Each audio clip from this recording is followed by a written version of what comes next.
Lorsqu'on se penche sur la situation des droits de l'homme au travail au bout de la chaîne mondiale de sous-traitance, et qu'on se demande ce que l'on pourrait faire concrètement pour contribuer à l'améliorer, on est pris d'une sorte de découragement.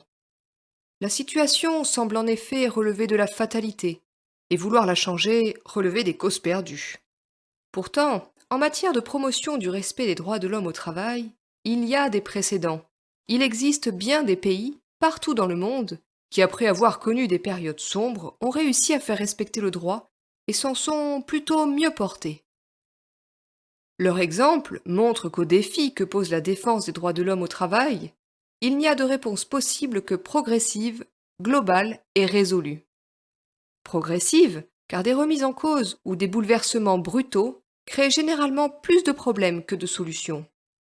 Il faut guider et accompagner le changement, et c'est le cumul d'actions concrètes, aboutissant à des progrès même modestes et partiels, mais bien réels, qui permettra d'améliorer concrètement la situation. Globale, car rien n'est envisageable sans la participation de tous les acteurs, qu'ils soient à l'intérieur de la chaîne de sous-traitance elle-même, du consommateur final au travailleur pauvre, ou qu'il s'agisse des États, des organisations internationales ou des médias. Résolu enfin, car pour faire respecter ne serait-ce que les règles fondamentales du droit international, la connaissance de la situation, l'intention et le désir de bien faire, pour être indispensable, ne suffisent pas. Il faut aussi de la résolution, c'est-à-dire définir une stratégie animée de la volonté de réussir et soutenue de quelque ténacité. S'il est vrai que peu d'évolutions sont envisageables sans la pression et l'exigence des donneurs d'ordre, rien n'est donc possible sans un travail sur place tenant compte des attentes et des intérêts de toutes les parties et coordonnant les actions.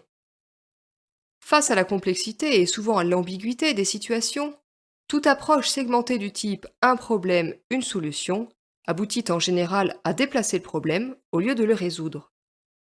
Il n'y a d'approche durable que globale, résolue et patiente, consistant en un travail sur place avec les acteurs concernés pour trouver les organisations, les modes de rémunération et les rapports de travail qui permettent de parvenir progressivement à la conformité au droit, sans générer ni frustration, ni conflit, ni perte de productivité et de compétitivité.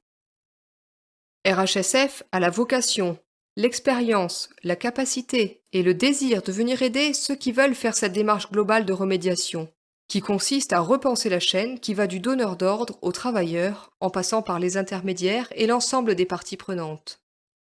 Un exemple de travail de terrain consiste à chercher, dans les usines d'Asie, à limiter la durée réelle du travail à 60 heures par semaine, durée maximale prévue par le droit international.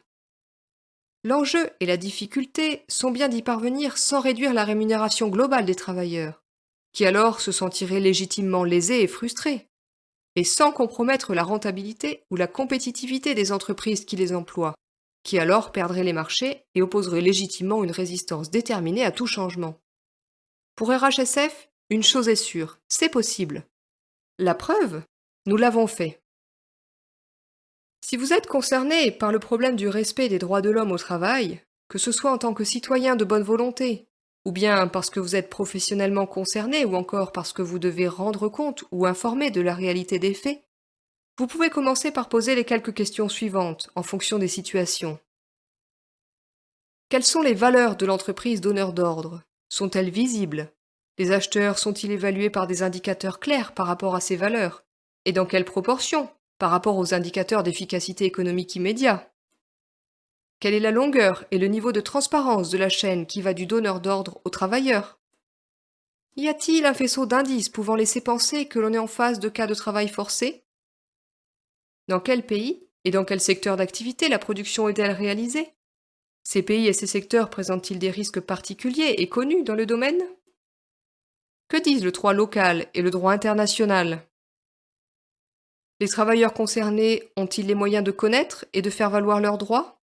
Existe-t-il sur place des organisations susceptibles de venir en aide aux travailleurs dont les droits ne sont pas respectés? Des inspections du travail fiables? Des syndicats indépendants?